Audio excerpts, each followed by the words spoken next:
this guy, no question, is and was a Fed, and then it interestingly tells us that he joins the FBI AA.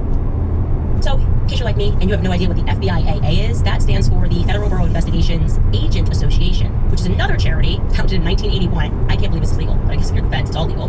Founded in 1981, where former and current feds come together to, and this is directly from their website, help FBI special agents join together to protect and advance the interests of their profession. Okay, what does that mean? A bunch of agents are coming together. That's according to their website. It says that their force, this FBI AA, consists of 14,000 former and current feds. Now, again, this is a charity. So if I'm a billionaire, I could just cut a check and buy me some federal officers. Again, I'm asking questions. That's how it works in charity world. We're learning how to turn USA. The bigger the check you cut, the more influence you have on their operations. You can tell them what they think about, what they talk about. So if I write a $10 million check to the FBI AA, do I have federal officers in every state? Anyway, yes, Dan Flood's family, as you can see, both his mother and his father, by the way, are from Illinois, just for Charlie, same area that Charlie came up in. And though I cannot assert this, I can't say this with certainty, I would be willing to bet that Mr. Flood, Dan's father, Robert Eugene Flood, probably knew Bill Montgomery, the guy who convinced Charlie to start Turning Point USA in Illinois, in the same neighborhood. Don't forget, Bill Montgomery was also military as well. He was Air Force. And now, to clarify, because I got a lot of emails about this, the X-Men school, I confirm which is the X-Men school that Charlie went to after they wanted to drug him for being brilliant, and his mother said no. That school is Quest Academy in Palatine, Illinois. It was formerly named the Children's Creative Academy. I maintain my belief that Charlie was being monitored by the government since he was young, and it was Bill Montgomery who organized and initially paid, you should know, for the full-time security that Charlie would need. He arranged that. Bill Montgomery chose to hire Schaefer Security, which was run by Greg Schaefer, and working under Greg Schaefer was Dan Flood and Brian Harpole. And there's no mystery regarding Greg Schaefer, okay? He also is from Dallas, Texas, working for the FBI on the elite hostage and rescue team. He was a supervisor on the Dallas Joint Terrorism Task Force. And get this, also another Eastern European connection, because he was also a part of their organization in Budapest, Hungary. You know, the FBI also has sub-offices all around the globe, but Greg was at least stationed in Budapest. He probably was stationed in other places. So Bill Montgomery, you got this guy, he hires Greg Schaefer and Dan Flood, and they're going to stay with Charlie forever. Brian Harpole. So we jump back into the narrative because it's going to get more interesting. We had closed out last week informing you about New Braunfels, Texas, because people on the internet who had been tracking Erica's plane noticed that it kept going to this seemingly random city in Texas. And we dismissed that as potentially a nothing burger or something that makes sense, a sensible burger, because Turning Point's #1 donor, who last year in June cut a check for $10 million, the couple, Nelda and Carl Buckman, they live there, okay? What we didn't know at the time, we didn't know until this weekend, is that they aren't the only ones that live there. Dan Flood also lives in New Braunfels, Texas. I can confirm that. That's a fact. The question is why? What or who inspired Dan, who's from Allen, Texas, to move out to New Braunfels? That's where he graduated high school, by the way, in Allen, Texas. We know that for a fact because one of his high school buddies after the assassination posted this. Bro, the head of Charlie Kirk's security team, the guy they say is in on it, was my friend as a kid. We grew up together. I went to middle and high school with Dan Flood. Matter of fact, last time I saw him, he was doing security for some Dallas billionaire at the Cattleman's Ball. What a crazy small world. Yeah, this dude has been in private security for at least 20 years. I had no idea he was running it for TP USA. I would like to know, since he happened to mention the should-be cattle Barron's Ball in Texas where he ran into him, who were the billionaires that Dan was working with? I think that could be a very interesting thing to know, don't you? Wouldn't that be interesting to know? Because there have been a lot of things that are coming up here. We've noted that, oddly, all of Charlie's security that day was from Texas, from Rick Cutler to Dan Flood, even Brian Harpole. Brian Harpole, you should know, was also born in Dallas, Texas, and similar to Dan, his father, Bobby Harpole, back in 2018 when he was running for county sheriff in Erath, Texas, he gave an interview about his upbringing where he said, and I quote, "I was born in Denton, Texas, and grew up a quote-unquote military brat, living in numerous states and Europe. I started my law enforcement career in 1968 with the Texas Department of Public Safety, living in Amarillo for the Texans, Childress, Amarillo, Floresville, and Stevensville. I retired from TDPS as a sergeant in Highway Patrol. I then went to work for the Erath County Sheriff's Office, and after 12 years of service, retired as captain." Okay, interesting. They have tons of military ties. It's unbelievable. In fact, now his dad is working at a funeral home, which feels interesting change of career there at the end. The point is that when you begin to look into Harpole's extensive military and law enforcement ties, it brings you to the Pacific, through Europe, and of course, all through Texas, just like the Flood family. And yes, it goes back decades, okay? All of this to say, maybe the Dallas Buyers Club might get a new meaning. What are we buying down in Dallas, actually? What did happen in 1963? Why did this person know that? He claims that he's worked with their families. Are we expected to believe that the feds are meaningfully investigating the feds? How does that work? As a hypothetical question, if Dan Flood and Brian Harpole were actually guilty of organizing Charlie Kirk's assassination, again, this is hypothetical, do you believe that the feds would turn them over? I'm thinking they wouldn't. And that was kind of the point of what this person was saying to me. It's like, this corruption goes back to Dallas in the 60s. There's nothing that anybody can do. Anyways, thought it was an interesting tidbit that I wanted to give to you guys. We'll be right back after a brief break from our sponsors. All right, you guys, when people ask me what I am using on my skin, the answer, of course, is Nimi Skincare. It's the brand that I trust, and it's what I have stayed consistent with. It's straightforward. It's made right more at nimiskincare.com. And if you want to use my code Candace10 at checkout, you will save additional 10% off your order. That's better. Regina George. Sabotages for. Okay, so new conspiracy just dropped. I'm dropping a new conspiracy today for funsies. You know, in the movie Mean Girls, when Lindsay Lohan sabotages Regina George, she sabotages her diet, at least, by giving her these nutrient-dense bars from Africa, but telling Regina that the bars are actually going to help her lose weight. And then she realizes that she's been sabotaged and she screams. That's what I have to imagine is happening at Turning Point USA. Like, somebody's just setting Erica Kirk up, right? It's probably Elizabeth McCoy. I feel like if I had, it's her, because they're like best friends, and Elizabeth and Mikey are like in the shadows, like it's gonna be us, we're gonna be next, Turning Point is ours. And so she's pretending to be Erica's BFF, but secretly giving her the worst advice of all time. She's like, you should wear glitter tonight. I don't think there's enough glitter. You need glitter on the makeup, head to toe, all of it. You look amazing. Charlie loved pyrotechnics, and he also liked that Nicki Minaj Monsterverse. I think you need both. We got to do both. We need to put the fun in funeral. I don't know. That's what I think. I think it's Elizabeth McCoy. Remember, it was Elizabeth McCoy. It was her idea to put the tent up. It's her. This is my conspiracy theory. It's Elizabeth McCoy. She's going to slide to that spot. And then she's going to wear black, and she's going to actually mourn Charlie and be like, I don't know what Erica was thinking. She wants the throne. Anyways, that's my best excuse that I can offer. The best excuse that I can summon for every move that the organization is making, which has just been disastrous. It's clown world over there.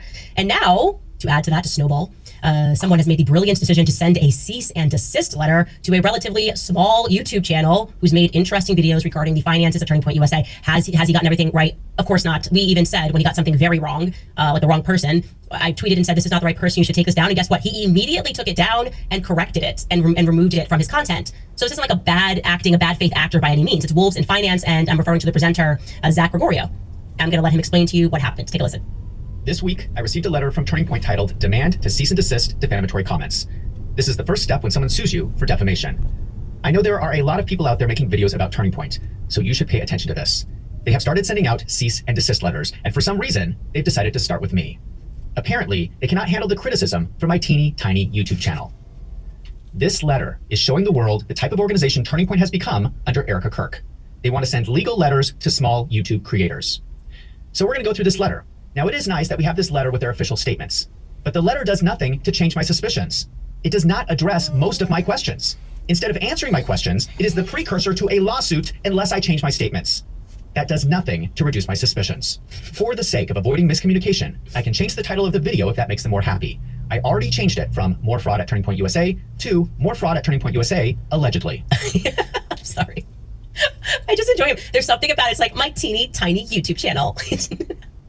Allegedly. I enjoy that. I'm sorry for laughing at that because it's funny. It is funny. And it's ridiculous, guys. I thought we left in 2025. I thought that I did this for everybody. You can't just sue people to make them shut up. We have to be done with that as a society. It is a uniquely American phenomenon of suing people for everything. You know, get into your car accidentally gently touches somebody else's car. Now you need the cops there. The insurance agency is getting involved. I mean, the whole scam of suing people just needs to end. Okay, it just needs to end. Get a job, work hard. If you feel that someone is putting out wrong information about you, don't start a cease and desist letter with, we don't intend to sue you. That's what he's saying is correct. That is exactly what a cease and desist is for. It's the first step to suing somebody. Otherwise, this could have been an email. If I got him to take something out of his video after I shared it, I said, this is incorrect. And he did it when I say instantly, immediately took down the video and corrected it. Why can't Turning Point try to behave like a human and just have somebody email from the PR office, hey, Andrew, this could be you. And say, hey, I do PR for Turning Point USA. Happy to answer some of your questions. Just send them over. Or say, hey, you got this wrong. Do you mind please updating this? Like, it's like, this is not right. They have so much money. They just are spending money on stupidity. And again, what is your end goal? As he says later on, he's like, I don't have any money. What is your end goal here with sending this letter? It's obviously going to backfire. But I just want to say the energy of this. I have lawyers. I can sue you. I'm rich. It needed to be left behind in 2025 with Brigitte Macron. Okay. And of course, it backfires immediately. It backfires spectacularly because now Turning Point is on record because of this video and because of this letter they sent him. They are now on record going against themselves on record. We have received so many different stories from them regarding the drones that were there on the day of Charlie's assassination. First, Frank Turek came out and he said that while they were driving over to the event, he was showing Charlie live drone footage on his phone. And Charlie loved it. He was like, it's amazing. Then Brian Harpole, apparently unaware that Frank Turek had already told the truth, he moved to tell Sean Ryan that actually there were no drones because the university denied their request to fly them. And people were like, hey, wait a minute, that's ridiculous. You guys are saying two different statements. Why does it look like you're lying all the time? So of course, Andrew Colvett came out, swooped in with his always perfecting PR, and he said this regarding the mix-up. Take a listen. early on, Frank Turk talked about that on the way there that, he actually was looking at Charlie's phone and that he saw drone footage from the event.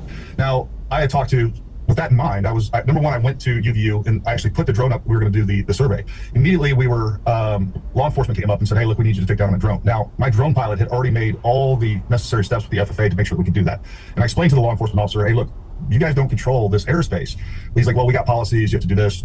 And we're not gonna sit there and argue with him, right? So we ended up grounding the drone. We went and jumped through some hoops. We were trying to get some documents done. Long story short, what we ended up having to do was leave campus. We flew the drone. We were off campus. We flew the drone. We got the survey.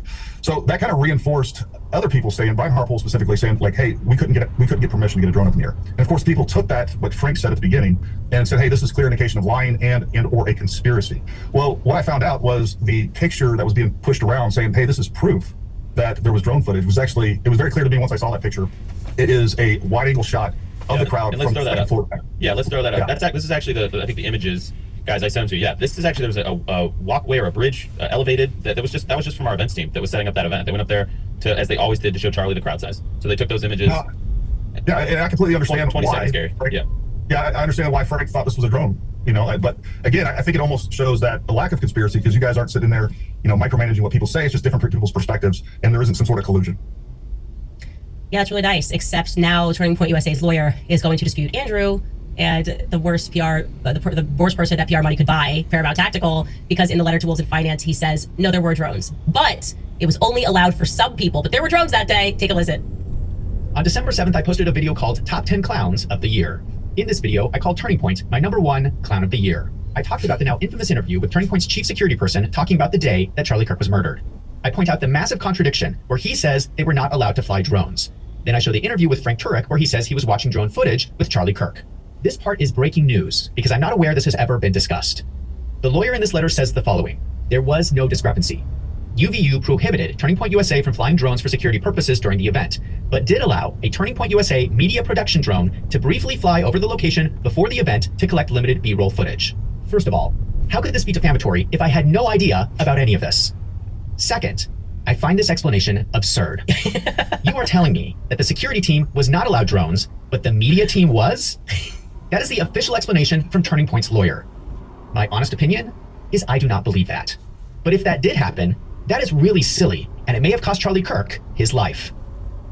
He is all of us. It's so absurd. Guys, you've had so much time to get your story straight. Were there drones, were there not drones? Now it's okay, there were drones, but only some people could have them. The media team was allowed to fly drones temporarily, and then he saw that. We were just told by Paramount Tactical and Andrew that was just a wide shot that Frank saw. Now we're like, oh no, the media team, that is what happened. They were allowed to fly drones, but security couldn't. What? You're gonna let media fly drones temporarily to get a shot, but you're not gonna let the security team fly drones temporarily to get a shot of what they're looking at? That make any sense? And by the way, hey, Brian Harpole, how about being resourceful? If you figured out the media team could do it and they get it to Frank, why didn't they get to you? Why didn't they get to you what the rooftops looked like? Oh, I know, because you're all lying. That's pretty obvious by now. You're all lying. Please just stop lying about everything. Because eventually what's happening is what we're going through right now. The public is having to decide whether or not you have been making genuine mistakes repeatedly, or if you have been fibbing nonstop at all hours of every day because you're engaged in a cover-up. And I'm of the latter opinion. I have been for a while. There are just too many inconsistencies at all time. It's not that difficult to remember the truth. Judge Judy, watched it in bed with my grandma. If you're gonna be a liar, you better have a good memory. And it turns out none of you guys have a good memory. The person that had the photographic memory is dead. That was Charlie Kirk, okay? That was your boy wonder, and you've now lost him. Speaking of inconsistencies, for example, last week I told you that I'm working on this investigation, the theme of sex trafficking. It's coming up too much, child sex trafficking in particular. And so I was interested in Erica having said that while she was quote unquote living in China, she was working with victims of sex trafficking, okay? I want you to remember what she said. Take a listen.